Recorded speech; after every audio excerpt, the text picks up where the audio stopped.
Faithful witness, let me tell you a true-to-life story. Not a story of rebellion, not a story of recklessness, but a story of faith, patience, and pain. Because sometimes, life doesn't test the careless, it tests the committed. Jane was a woman of quiet strength. I met Jane in 2011, in a city that never slept. She worked as a marketer for Green Life herbal products, hardworking, disciplined, relentless. She wasn't just selling products. She was building a reputation. Every season, she worked with one goal in mind: excellence. She often expected sales awards, and many times she earned them.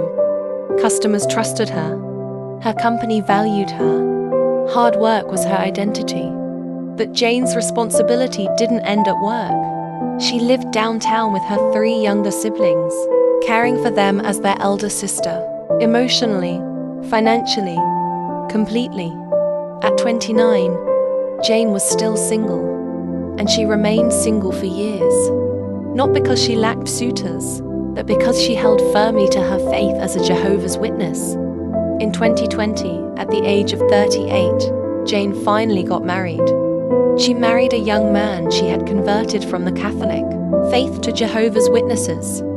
Her marriage was built on hope for companionship, hope for children, hope for a peaceful home. And one thing stood out powerfully about Jane. At 38, she entered marriage as a virgin, a personal conviction, a sacrifice rooted in belief. But marriage does not always unfold as planned.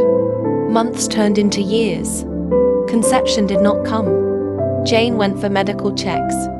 The result came back: fibroid. What followed was not just a health challenge, it was a marital crisis. Her husband became withdrawn. He never imagined waiting this long to have children. Slowly, frustration replaced patience. To prove to himself and others that he wasn't the problem, he began seeing other women outside the marriage. Arguments became frequent. Peace disappeared. Jane withdrew first emotionally, then physically. She stopped sleeping in the same room with her husband. Before that, intimacy had already lost its warmth. Their love life became mechanical, empty of connection. At some point, her husband began rejecting her advances.